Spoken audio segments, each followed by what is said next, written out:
안녕하세요. 글로벌 시대인 요즘 미국 주식 투자를 하고 계신 분들이 국내에도 상당히 많으신데요.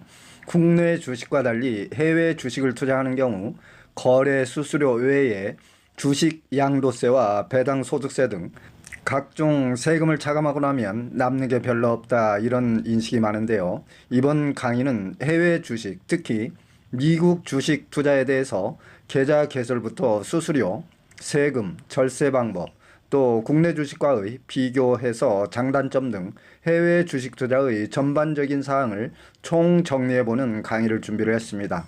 영상을 통해서 해외 주식 투자를 하는데 많은 참고와 도움이 되시면 감사하겠습니다. 먼저 국내 주식과 미국 주식 투자의 장단점을 살펴보겠습니다.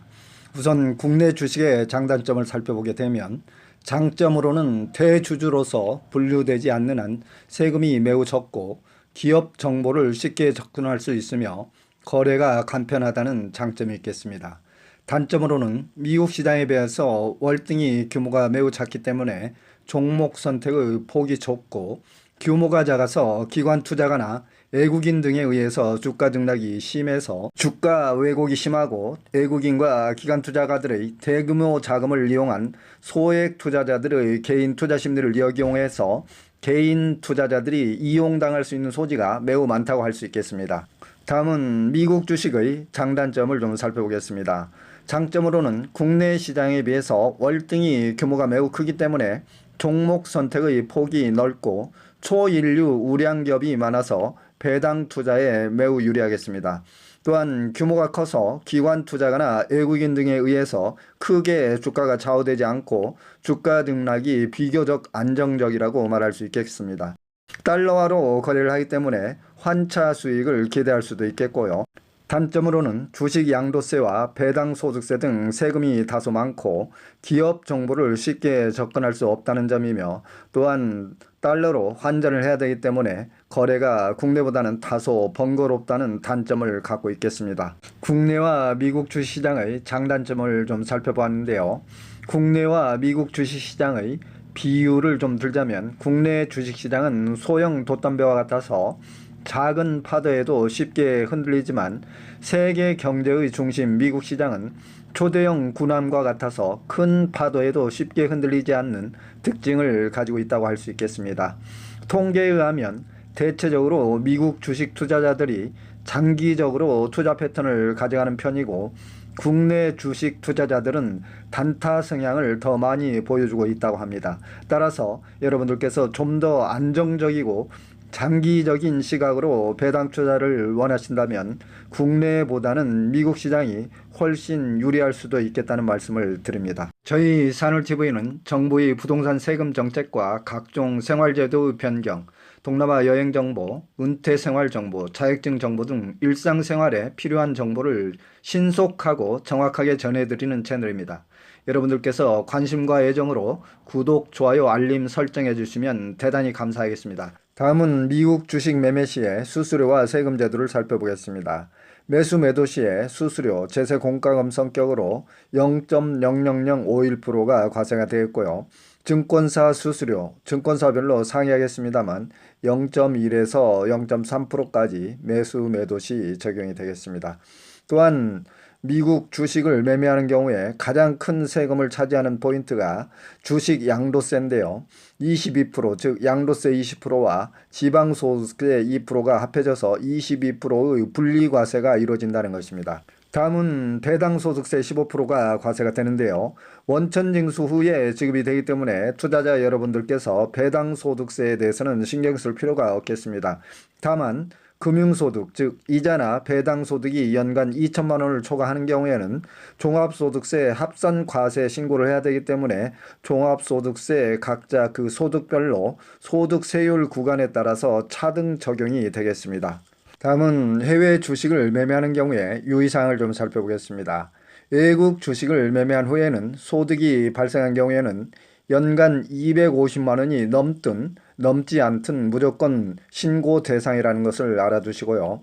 금융소득, 즉 이자나 배당소득이 연간 2천만 원을 초과하는 경우에는 종합소득세 합산 신고를 반드시 해야 되겠으며, 무신고 시에는 가산세가 부과가 되겠습니다. 여러분들께서 해외 주식을 매매하는 경우에 과세 기간은 1년간이 되겠습니다. 1월부터 12월까지 해외 주식을 매매 거래해서 수익이 발생한 경우에는 다음 연도 5월에 관할 세무서나 국세청 홈택스에 자진 신고를 하시면 되겠습니다. 또한 본인이 거래하는 당의 해당 증권사에서 소득세 등을 신고 대행하기도 하기 때문에 해당 증권사를 이용하시는 것도 좋겠습니다. 다음은 미국 주식을 예로서 해외 주식 매매 시 양도세 계산 사례를 좀 살펴보겠습니다. 예를 들어서 A라는 사람이 1년간 매매 손익의 누적 합산 내역을 보게 되면 A 주식은 양도 수익을 발생을 해서 5천만 원의 이익이 발생을 했고 B 주식의 양도로 인해서 양도 손실이 2천만 원 발생을 했다면 양도세 계산을 한번 실제 사례를 통해서 해보겠습니다. 차익 5천만 원에서 양도 손실 2천만 원을 차감을 해주고 발생 비용 매매 수수료 200만 원을 차감하고 1년간 기본공제가 250만 원을 또 차감을 해주면 양도세 과세 표준은 2,550만 원이 되겠습니다. 여기에서 산출세액 22%를 적용을 하게 되면 A의 1년간 미국 주식 투자로 인해서 납부해야 될 세액은 561만 원이 되는 것입니다. 다음은 이번 강의의 핵심인 해외 주식 매매 시 절세 방법들을 살펴보겠습니다. 예를 들어서 1월부터 11월까지 쭉 계속 주식 매매 거래를 한 결과가 12월에 가정산을 해보니 연간 수익 합계액이 3천만 원 플러스가 난 경우에 수입액을 줄이는 방법은 자기가 보유한 종목 중에 손실난 종목이 있다면 즉시 처분을 해서 수익을 감소시키면 되겠고요. 또 동일한 주식을 계속 보유하고 싶다면 처분한 수량만큼 동일자로 재매수를 하게 되면 손실액만큼 연간 과세소득은 줄어들게 되고 주식 수는 변동이 없겠습니다. 물론 약간의 매매 수수료는 발생을 하겠지만 양도소득세 부담분보다는 매매 수수료가 훨씬 적게 되기 때문에 절세 효과를 볼 수 있겠습니다.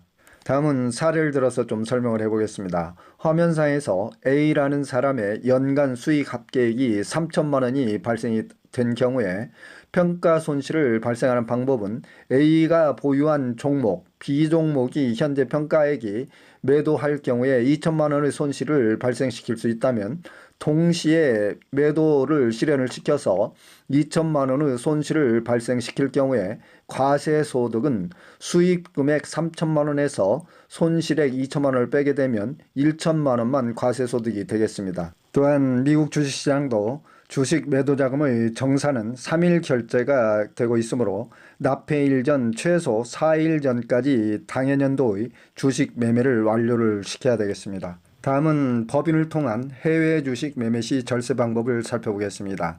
본인이 개인이 아니고 소유한 법인이 있을 경우에 법인을 통해서 해외 주식을 매매하는 경우에는 법인세율이 적용이 되기 때문에 연간 매매 수익 2억 이하는 법인세율 10%가 적용이 되었고요. 2억 초과자는 법인세율 표에 따라서 세율이 적용이 되기 때문에 만약에 2억 미만의 해외 주식 투자를 통해서 수익을 발생을 했다면 법인세율 10%만 적용을 받기 때문에 매우 유리하겠습니다. 기타 결산 시기별로 법인세 신고기한과 신고시 첨부 서류는 화면상의 표를 참고해 보시기 바랍니다. 또한 소득세법은 거주자와 비거주자로 나눠서 비거주자 즉 외국인에 대해서는 국내 원천 소득에만 양도소득세 과세 대상이 되기 때문에 해외 주식의 양도소득은 전혀 과세가 되지 않고 비과세가 되겠습니다. 만약에 여러분들께서 미국의 주식 양도소득에 대해서 양도소득세를 내기 싫다 하면은 미국으로 이민을 가시거나 아니면 미국에서 비거주자가 된 상태에서 해외 주식을 거래하는 경우에는 양도소득세 과세가 제외가 되겠습니다. 또한 거주자와 비거주자의 구분은 거주자라는 것은 국내에 주소를 두거나 183일 이상 거소를 둔 개인을 말하는데요. 비거주자는 국내 거주자가 아닌 사람이 비거주자가 되겠습니다. 거주자와 비거주자의 구분은 화면상의 표를 참고해 보시기 바랍니다. 다음 절세 방법으로는 주식을 배우자나 가족 또는 제3자에게 증여를 해서 절세하는 방법이 있겠는데요. 연말 11월쯤 주식 수익을 1년간 거래한 금액을 정산을 해본 결과 매매 수익이 몇 억씩 발생을 해서 지나치게 주식 양도세 부담이 많이 예상이 되는 경우에는 차라리 증여를 통해서 양도소득세를 줄이는 방법이 있겠습니다. 예를 들어서 본인이 보유한 주식을 배우자나 가족에게 증여를 하게 되면 본인은 보유 주식이 없기 때문에 주식 양도세는 전혀 부과를 할 수가 없는 것이고요. 수중자 같은 경우에는 주식 취득가액은 증여일 전후 2개월의 종가 평균으로 계산을 하기 때문에 취득 단가가 상승을 해서 양도 차익이 현저하게 줄어들게 되기 때문에 주식 양도소득세의 절세 효과를 누리게 되는 것입니다. 이때 배우자나 가족에게 주식을 증여하게 되면 증여세 과세 대상이 되겠습니다만, 여러분들이 지금 화면상에서 증여세 재산 공제표를 보고 계시는데요. 배우자는 10년간 6억까지, 직계존비속은 5천만 원까지 공제가 가능하기 때문에 증여 공제 한도액만큼은 주식을 증여를 하더라도 증여세는 전혀 과세가 되지 않겠습니다.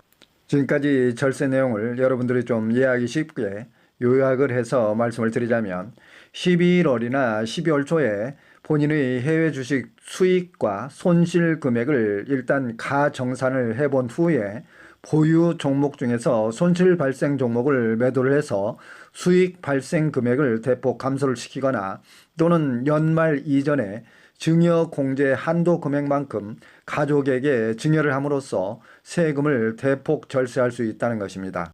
다음은 화면상의 예시를 보면서 여러분들에게 좀 알기 쉽게 설명을 해드리겠습니다. A라는 사람이 미국 주식에 대해서 투자 원금 3억을 가지고 계속 1년간 주식 투자를 한 결과 평가 수익이 3억이 났다고 가정을 한다면, 원금과 평가 수익 3억을 플러스를 하면 현재 주식 평가액이 6억이 되겠는데요. 이 6억이라는 주식을 배우자에게 주식을 증여를 하는 경우에 배우자 공제가 6억이기 때문에 증여를 하는 경우에 증여세는 한 푼도 내지 않는 절세 효과를 가질 수 있다는 것입니다. 다음은 좀 더 디테일한 방법까지 설명을 좀 드려야 되겠는데요.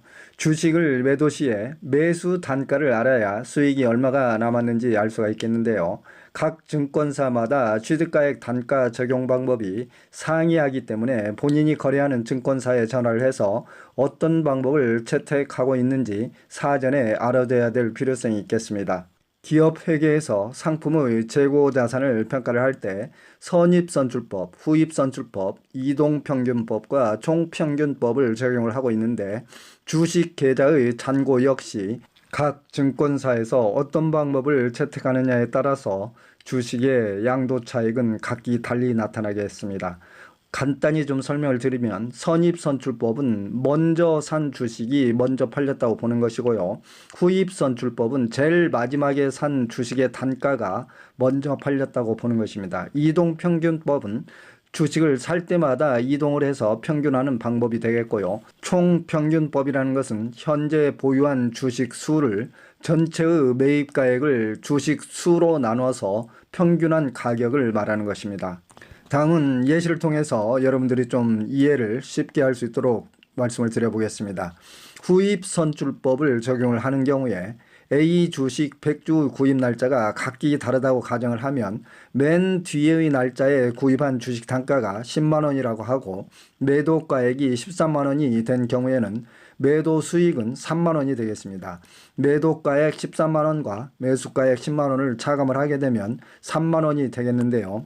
또 B라는 증권회사는 선입선출법을 선택을 하고 있다면 맨 먼저 취득한 주식이 먼저 팔렸다고 보는 것이기 때문에 취득 단가가 완전히 달라지게 되겠습니다. 따라서 여러분들께서는 본인의 보유 주식을 양도하는 경우에 취득가액 적용 방법에 대해서 수익이 매우 달라지기 때문에 연말에 수익 금액을 조정할 때는 어떻게 하는 것이 절세 측면에서 가장 유리한지를 잘 판단을 하셔야 되겠습니다. 다음은 해외 주식 매도 시 수익 금액이 100만 원을 초과하는 경우 연말정산 소득공제 시 피부양자 자격을 상실하게 되는데요. 해외 주식 매도 수익 금액 100만 원 때문에 인적공제 150만 원을 받지 못한다면 매우 불리할 수도 있기 때문에 인적공제 150만 원과 해외 주식 양도소득세율 22%를 잘 비교한 후에 본인에게 유리한 방향으로 결정을 하셔야 되겠습니다. 화면상에서 상장 주식 대주주 요건 표를 보고 계시는데요. 대주주의 국내 상장 주식 양도소득세 과세 제도를 좀 살펴보겠습니다. 국내 주식 세금은 4가지 종류가 있겠는데요. 증권거래세와 배당소득세, 금융투자소득세, 양도소득세 등이 있겠습니다. 좀 더 내용을 세부적으로 살펴보게 되면 증권거래세율은 화면상 표를 참고를 해보시고요. 국내 주식 양도 시에 대주주일 때 양도세 부과 방법을 좀 살펴보겠습니다. 비상장 주식 양도 시에는 대주주가 아닌 경우에도 과세가 되겠는데요. 양도소득세율은 과세 표준 3억 미만은 20%, 3억 초과는 25%, 보유 종목 1년 미만은 30%로 높은 세율이 적용이 되겠고요. 금융투자소득세와 배당소득세는 화면상의 표를 참고해 보시기 바랍니다. 따라서 국내도 앞으로는 국내 상장 주식에 대해서 주식 양도소득세를 부과하고 있기 때문에 여러분들께서는 주식 규모를 투자 규모 금액을 정할 때 대주주 요건에 해당되지 않도록 면밀하게 주의를 하셔야 되겠습니다. 해외 주식 투자를 위한 증권사 계좌 만드는 방법은 화면상의 표를 참고해 보시기 바랍니다. 또한 해외의 각 나라별 주식 시장의 개장 시간과 폐장 시간의 표는 화면상의 표를 참고해 보시기 바랍니다. 또한 참고사항으로 내년부터 비트코인 등 가상화폐에 대해서 양도소득세가 과세가 되겠습니다. 양도소득세 과세 방법은 차익 250만원까지는 비과세가 적용이 되겠으며 초과분에 대해서는 22%의 세율이 적용이 되는데요. 22%는 양도소득세 20%와 지방소득세 2%를 합한 세율이 적용이 되겠습니다. 최근 며칠 사이에 국세청 측으로부터 증권계좌 주식 취득자금에 대해서 상속증여세법 제45조에 의거 국세청은 그동안 소득이 없는 연소자와 대학생, 부녀자 또는 일정한 소득이 없는 호화생활자 위주로 자금 출처 조사를 진행을 해왔으나 최근에는 소득이 없는 주식 투자를 하는 증권계좌에 대해서 대대적인 주식 취득자금 출처 확인 조사를 진행하고 있습니다. 국세청은 이미 여러분들의 증권계좌를 확보하고 주식 거래 내용을 철저하게 분석을 한 후에 주식 취득자금 출처에 대해서 증여 혐의점이 있다고 의심이 되기 때문에 통보를 한 것이고요. 이에 따라서 적극적으로 여러분들은 소명을 아주 잘 하셔서 대응을 하셔야 되겠습니다. 여러분들께서 국세청 측으로부터 소명서 제출 요구를 받게 되면 앞으로 진행 절차가 어떻게 될까 궁금해 하시고 또 불안하실 수도 있겠는데요. 국세청의 재산 취득 자금 출처 조사 진행 과정을 좀 살펴보겠습니다.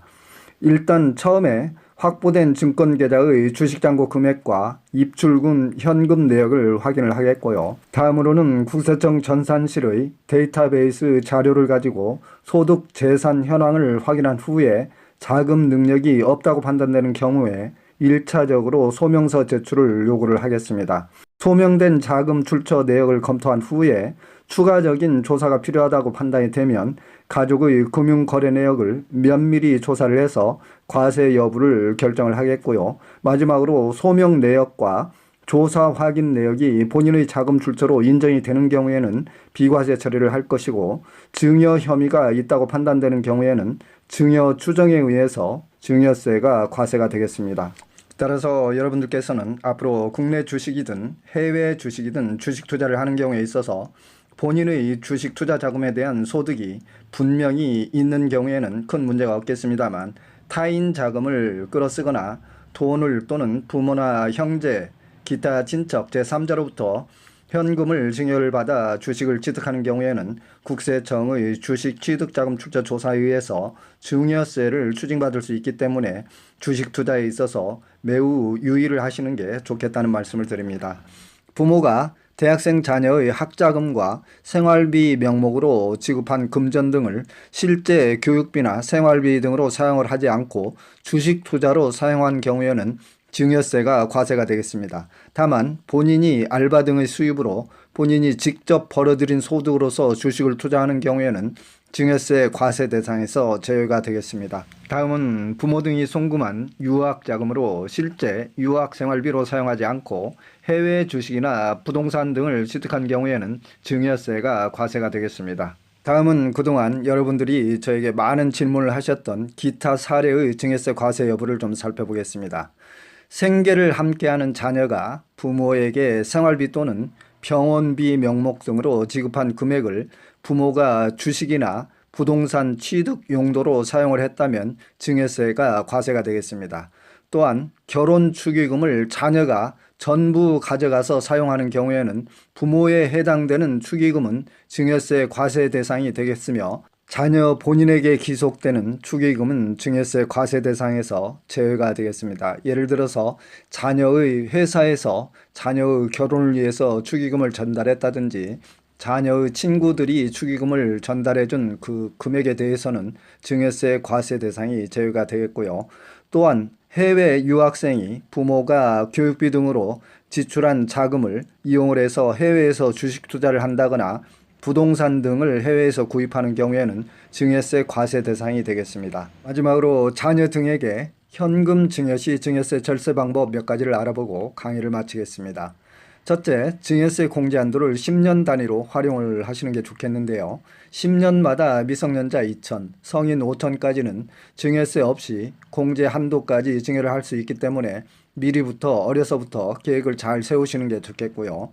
자녀 명의로 주식 계좌를 만약 개설을 했다면 최초의 현금 증여를 딱 한 후에 증여세 신고를 해 두시고, 부모가 주식을 매도 매수하지 말고 유망한 주식을 장기로 투자해서 묻어두는 것이 좋겠습니다. 부모가 계속 샀다 팔았다 하게 되면 증가분에 대해서 나중에 증여세 과세 문제나 주식 명의신탁 문제가 발생할 수 있기 때문에 차라리 자녀 명의로 오랫동안 장기 투자를 해두시는 게 좋겠고요. 그리고 마지막으로 부득이한 경우가 아니라면 가족 간에 통장을 이용을 해서 입출금하는 행위는 하지 않는 것이 좋겠습니다. 현금은 주는 시점에 증여가 되는 것이고, 은행 예금 또한 예금 통장에 입금하는 시점에서 증여로 볼 수 있기 때문에 나중에 국세청에서 어떤 사유로 인해서 그 입증 책임을 납세자가 본인이 직접 해명을 해야 되기 때문에 나중에 괜한 오해를 받아서 증여 혐의로 증여세가 과세될 수 있기 때문에 가급적 가족 간의 통장은 이용을 자제하시는 게 좋겠습니다. 기타 양도세, 증여세, 종부세, 상속세 등 궁금하신 사항은 유튜브 상의 산울TV를 검색을 하시면 각 세목별로 자세히 강의가 되어 있기 때문에 참고를 해주시기 바랍니다. 여러분들 건강하시고 행복하시기 바랍니다.